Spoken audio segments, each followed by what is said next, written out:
Are you thinking of owning your dream homes? EJ Investment is here for you. Secure our quality bungalows with 2, 3 or 4 bedrooms, or our story buildings 3 or 4 to 5 bedrooms at very affordable prices with flexible payment plans at our Sanyang Seaview Estate, where you can enjoy the cool breeze with modern infrastructure such as tar roads, covered drainage system, modern electrification with street lights, gated entrance with security posts, and social amenities such as gas station, shopping mall, medical clinic, park, schools, children daycare, and a lot more.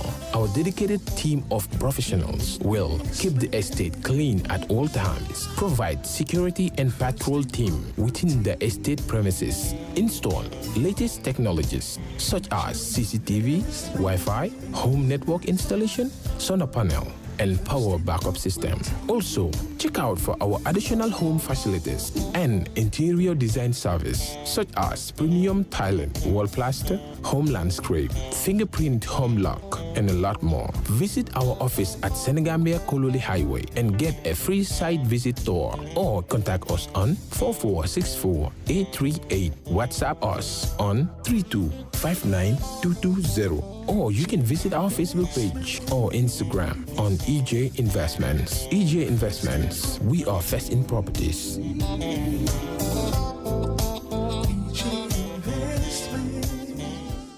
All right.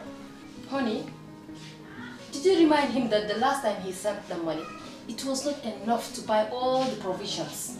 Oh, sorry, I forgot to tell him. Are you guys talking about money transfer to buy provisions? Yes. But don't you know about Baloo? Baloo? Baloo? What is Baloo? Baloo is a service that your son can use to send provisions directly to you guys from the shop. And you don't have to worry about the exchange rate. Tell me how Baloo works. It's very simple. Just log on to baluo.com and shop, or download the app on your phone. You can shop on the website or using the app to buy online basic products for your family and friends. With Baloo, you decide what your money is spent on. Your money, your choice. Buy online products for your family and friends in the Gambia, Senegal, Nigeria or Mali. Baloo, better than sending money.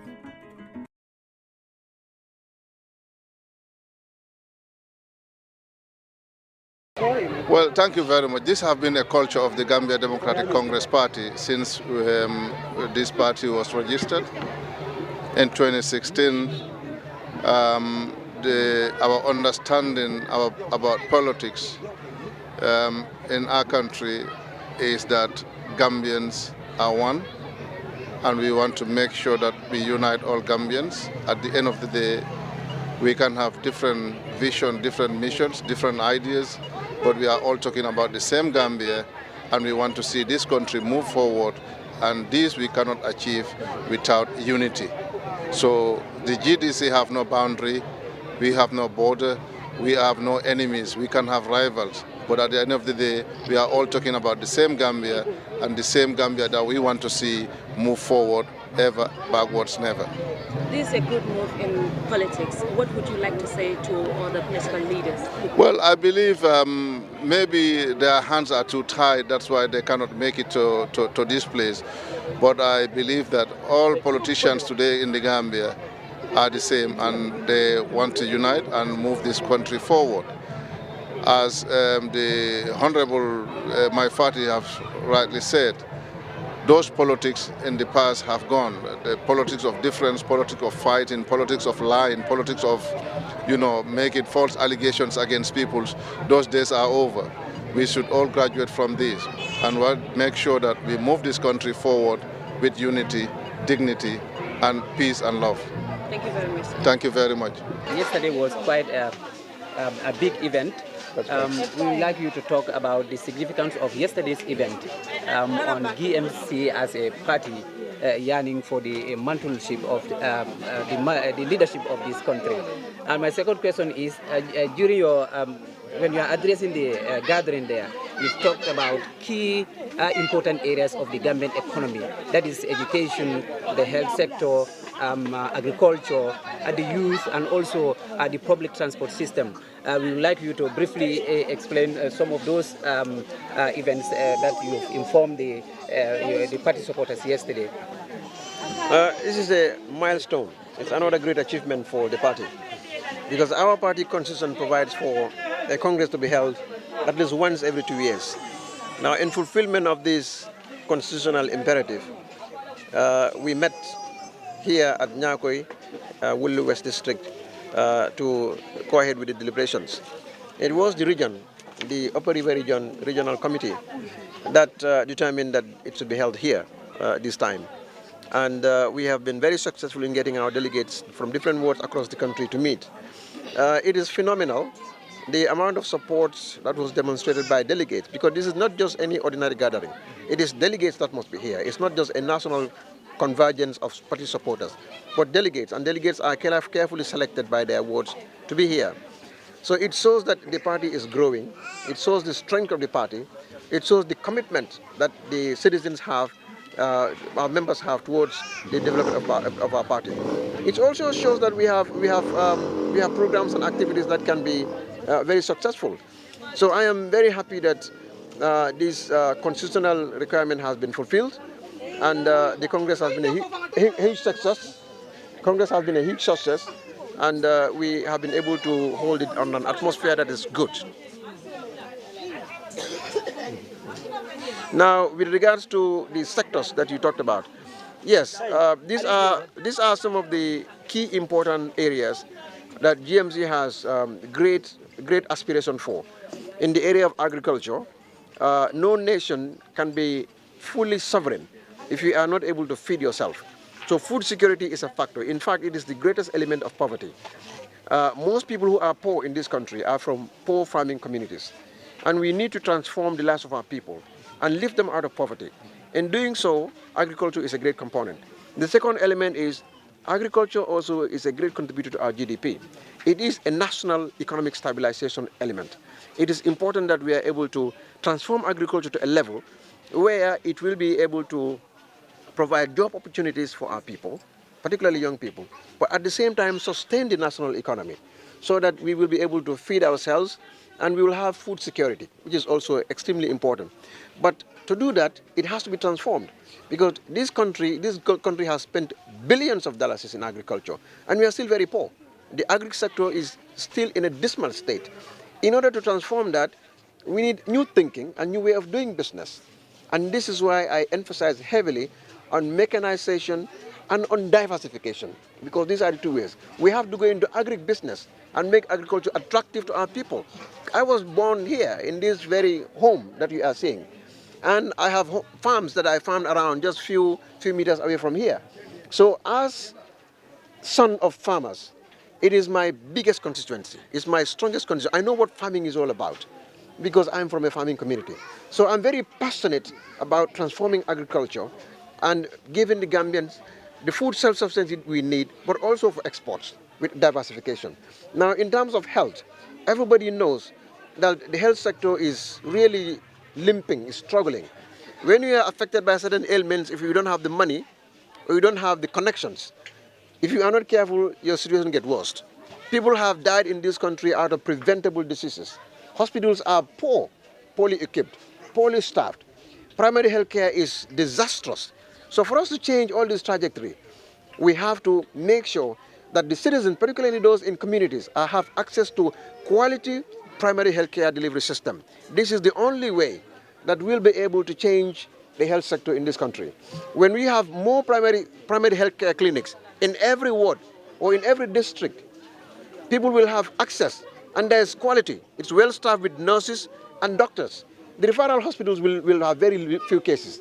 It is also necessary that every region in this country must have a referral hospital, because a healthy nation is a wealthy nation. So we want to transform the healthcare system delivery in this country.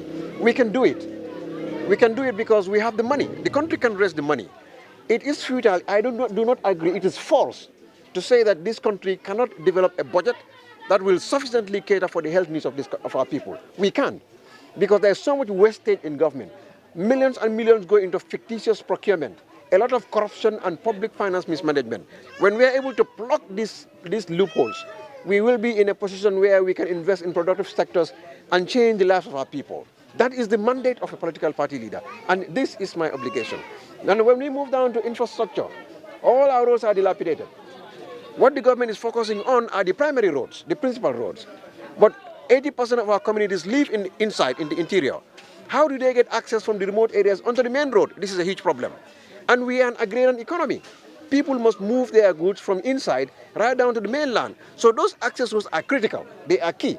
We cannot talk about development. We cannot talk about transforming into a middle-income economy, or we cannot even talk about industrialization if we do not take care of our infrastructure. And this is why it is critical that a DMC government will substantially improve and expand the infrastructure network of the country. This is essential. And the other element I talked about also is an area of job creation and education in particular. We know the educational system is nothing to write home about, especially foundational education at the primary level. It is woeful. It is very poor. I'm very ashamed of myself that when you hear people who have graduated from high school or from secondary school, and you see them, the kind of ideas that they elicit, you hear them speak, you begin to wonder, really, what kind of educational system we have? If we do not cater for this sector, the Gambia has no future. It is education which is the major transformational agent of a country. It is education that changes, it is the game changer. It changes a country. So if we do not focus on building the quality of our educational system, and not only that, access to educational system is key. These are the areas that we must focus on. Access, quality, these are the two things. And the third element is affordability. Because we know if you want quality education, you have to go to private schools. But it is creating multiple systems in our country. Those who went to private schools, they have access to better opportunities. And those who go to other schools, public schools, they have access to less opportunities. We cannot continue to build the future of citizens based on fundamental inequalities. We must redress this injustice. To do so, we have to have an even educational system that allows our citizens access to quality education that is also affordable. And we must do this by improving the quality of service that teachers have access to. Also with the equipment. Now, the Gambia is aspiring to become a middle-income economy. We need technology. IT is an important mix in all this equation. So for us to have a country, we must also, a country that is highly educated, highly specialized, we have to bridge the digital divide. Most of you cannot use your internet here effectively because it is poor. And access to internet, particularly in schools, must be mandatory. Because if the Gambian citizens who are educated are not able to compete effectively with their counterparts in other parts of the world, then our nation will not be competitive. So in order to improve that competitive edge, we must focus on technology and also technical education, because not everybody can sit down in offices. We must build the skills of our people in order to empower them to be self-sufficient and financially independent. This is really what we need, so that we will create a generation of Gambians who are self-sufficient and grow our local economy, create more jobs and opportunities for our people. So we need more skill centers, and we are going to build in every community skills that will allow Gambians to employ themselves, also contribute to the tax base, because it is national tax base that provides substantially for our budget, so that we can minimize this borrowing. We're in billions of debt. Everybody here is a debtor. And we spend 60% of our national budget on debt repayment. We can do away with this when we build those essential elements that will guarantee our national sovereignty and our self-reliance. And to do this, we must skill our people. And this is why I support expansion of GTDIs in more areas, more GTDIs across the country. This is essential. Now, job is key. We must give jobs to our people. But for us to give jobs to young people like you, we must grow the economy. We cannot grow the economy if we do not invest in productive sectors. This is the whole idea. How do we invest in productive sectors? That is the key, and that's the determinant that differentiates between a leader that has vision and one that only follows other people's vision. This is the difference. So these are some of the things I talked about, but also the issue of integrity, trust. Because public office is one of trust. When you are a public officer, you are a trustee of public trust. So public leaders must have integrity. You must obey and respect your own personal commitment. When you make a commitment to the public, it is a contract, and this contract must be respected. So we must have leaders who have integrity, who have vision, who also value themselves and value the people. But the citizens must realize that ultimate power is in their hands, and they must keep politicians accountability to book. This is key. So these are some of the things we say, and we believe that GMC is the only political party that has the right vision imbued with a sense of morality, focusing on morality as a consistent content of the conduct of politics, because we believe politics with morality is what will change this country, because it is lack of morality that encourages corruption. It is lack of morality that encourages lying. It is lack of morality that makes politicians to break their commitments with impunity. So we need to restore the content of morality in politics, so that conducting politics with morality, we will practice politics with a sense of responsibility and purposefulness, leaving everything to honor and dignity. This is exactly which will change the trajectory of the Gambia, and this is what the people of this country deserve. Okay. Thank you so much. Okay. Thank you very much, Honorable. Yes. Yesterday in your deliberations, you made mention of inviting all political heads or all other political parties to grace this occasion, and we got to see only Mama Kandeh gracing the occasion in respect to your invitation. What do you think this signify in the politics of the land? Yes, for those political leaders or political parties to answer that question, we had invited all of them to grace this occasion because we believe that we are all one. We belong to the one big Gambian family of politics. We have our difference in terms of our political views and opinions, and we have our various perspectives. But at the end of the day, we have very strong conviction that we all mean well for this country.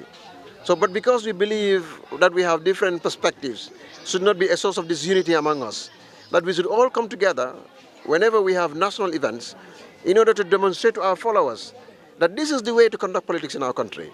That when it is time for business, we all come together. When one party is having an occasion that warrants a national celebration, we all join together. But after all, it's one Gambia, one people, one destiny. And this is why we invited everybody else. Honorable Mama Kandeh responded to our invitation, and I feel very honored, very proud that he came. He has demonstrated leadership, and I'm very proud of that. He has demonstrated, even though we are all seeking the same objective, even though we are all looking through the same destination, ultimate power, to take up power in this country, he felt it was necessary to come and express solidarity with us. And that was very magnanimous, and we congratulate him and thank him for that. On behalf of the entire GMC fraternity, throughout the whole country, and on my own behalf, we tell a very big thank you to him. For those who do not come, I don't have any words to say. It is for them to tell themselves why they did not come or not. But we are not bothered. We have fulfilled our obligation by informing them, and we have evidence. Each and every one of them have received their invitation letters. That evidence is clear, recorded with us. So if they do not turn up, well, that is up to them. But GMC is going ahead. The GMC them wreck, them Okay, one more question. We've seen women in this community are struggling a lot, and when it comes to putting food on the table, and we've gone around the village and we've seen a lot of things that are not in place, especially the healthcare system. And you made mention of the healthcare system in the Gambia, which is very poor as we speak. Before coming to power, what are some of the little things that you have done for your community or put in place to help the community? It's a very important question. What is it that you have done for your community? The most important thing when it comes to matters of healthcare, these are matters that are usually handled by the state or non-governmental organizations. But I have done a great deal for this community. And I would ask you to talk around and talk to the people what I have done for the community. I will not sit here and beat a drum and dance to the tune of the drum myself. I cannot both play the kora and then dance to the music of the kora. It is the people here who will tell you what I have done or what I have not done. And they are the best to tell you. And you should trust them more than you would trust me. So I would urge you and encourage you to talk to them. They will tell you. I will not sing my own praise. What do you have in place? Okay. What message do you have, especially the supporters who are using castigating or insulting people, like especially the leaders? As a political leader, what advice do you have for those people? I will tell those political parties whose people are involved in that, or those political personalities, to learn from the experience of GMC. None of you, mashallah, tabarakallah, none of you have ever had such a controversy in my party. If there is one, I want you to mention it. throughout the entire country, from here to the diaspora, GMC is not involved in that controversy. So we are conducting a new type of politics, and we have a new type of membership, politicians, membership in our party that believes that is not the way to do politics. This is why I have mentioned earlier that if we conduct politics with morality, with a sense of morality, we will not be insulting other people's leaders. We will not use vulgar language, and we will not exhibit conduct that is obnoxious, even to our traditions, and our culture. And that is the kind of politics we have. And that's why we are called the Gambia Moral Congress. No wonder we are not involved in that kind of backward attitude. So they should learn from us. Let them come to GMC and we will tell them how we do it. Because our secret is morality. We emphasize morality as a content, as a moral content of politics. Because when you use morality, you respect everybody. But also you start with yourself. When you respect yourself and you feel your personal dignity, you will not do the same to others. But those who do that don't know themselves. They don't understand themselves. They are lost. We feel very sorry for them. At GMC, we are wondering, we are confused. Why is this happening? Because we don't know this in our party. We don't do that. It is new to us. So we encourage all other political operatives to copy the example of GMC, and this country will be peaceful if they follow us. And that is why the people of this country will give us the trust and confidence to lead them in the next cycle. And this is why we are very confident that the future of this country is in our hands, because we are a political party that has no negative controversy. And this is the way we are going to continue to steer the affairs of this nation. The way we are conducting our politics within GMC is going to be the same way when we go into government we will conduct, with one of serenity, one of respect, one of commitment, one of patriotism, one of purposefulness, one of mutual respect for everybody. That is what we have shown as a party in waiting, a government in waiting. So the government should trust us that when they give us the mantle of leadership, what we have exhibited within as an opposition party is what we are going to put in there. So those parties who are exhibiting that kind of obnoxious attitude, that is what you will expect if you put them in power. It's going to be chaos in this country, because that is what they have shown they are capable of doing. So the contrast is there. The difference is like Sprite, very clear. Thank you very much. Yes, sir. The last question, what do you have to say to the ladies? Because looking at the ceremony yesterday, ladies almost dominated the gathering. What can you tell about that? It shows the direction of politics in this country, that women are more committed to their communities. They are more committed to changing this nation. That is what it shows. Let us be honest. I'm not saying the men are not doing much, but if you put yourself up there, particularly physically and visibly, it is a demonstration of your commitment, more than anything else. So the women of our party are just like that. They love their party and they have confidence in our leadership. And that's why they show up more than the men. But we always know, we've always had more support among the women folks because of our specific affinity and because of the specific sensitivity we have for the Gambian women. They are suffering. And these people, they know. They have, the suffering here is very tragic. People are in abject poverty. You go around for yourself, you will see how the situation is. And this is just one part of rural Gambia. And this place is far better than other areas because at least this area has access to electricity. It also has access to potable water. But when you go a little bit in the hinterland, they live in darkness. They don't even have water to drink. And the animals are dying. So it's a huge problem. So the women of GMC, all of them are Amazons. We have only Amazons in GMC. And those who have quality and value for the future of their children, they are throwing out in there because their presence is also a demonstration that we care for the future of our children.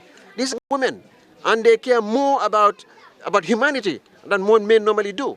And I would say this anywhere else. Men have sensitivities, but women are more particularly concerned and sensitive within the families. So when the women come out, they are telling you, look, we are putting our trust and confidence, we are putting our life and the life of our future, our children in your hands. And it's a very humbling experience, a very, I don't have the right words to express. I'm just humbled by that observation. Finally, if there is no other question, I would like you to ask, what would you have to tell all Gambians after a successful Congress? Let us put the nation first. Let us get our priorities right. Because this nation has suffered for too long. When you had independence, the independence generation took some time before they could settle down. And then all of a sudden we had this guy from nowhere who came in and changed the whole country into nothing. And now we have a new dispensation. Let us seize advantage of this opportunity we have, this opportunity of change, to change our country for good. But we can only do this when we come together as a people. When we jettison myopic tendencies such as ethnicism, regionalism, and all of these other things that really militate against our development as a country. Let us put our people first. Let us be each other's keeper. Let every Gambian look at the interest and welfare of another Gambian. If we see each other as each other's keeper, each other's sister and brother's keeper, then we will be able to change if we change that mentality. And we can do that only if we care about ourselves, our country. So in other words, let us start with loving ourselves. Every Gambian must learn to love yourself. And when you love yourself, then you'll be in a position to love other people. This is what I will tell them. But I'm also going to tell them to come down to GMC, because this is where the things will happen. This is where the future lies. If you are looking for a future, the future of this country, come and join us. And those who do not understand this statement will live to repeat it again very soon, when the Gambians will bless us with their trust, which will be to a great surprise and a disappointment to many. But this is a day I want you to observe. It is going to happen. Thank you very much, sir. Thank you.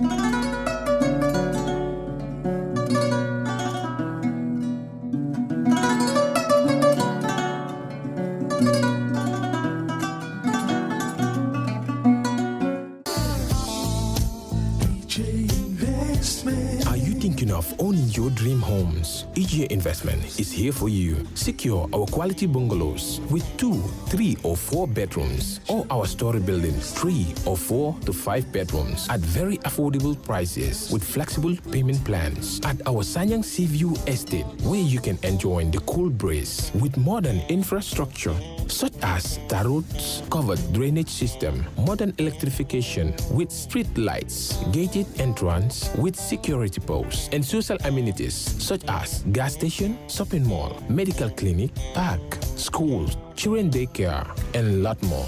Our dedicated team of professionals will keep the estate clean at all times, provide security and patrol team within the estate premises, install latest technologies such as CCTV, Wi-Fi, home network installation, solar panel, and power backup system. Also, check out for our additional home facilities and interior design service such as premium tiling, wall plaster, home landscape, fingerprint home lock, and a lot more. Visit our office at Senegambia Kololi Highway and get a free site visit tour, or contact us on 4464-838. WhatsApp us on 3259220. Or you can visit our Facebook page or Instagram on EJ Investments. EJ Investments, we are first in properties.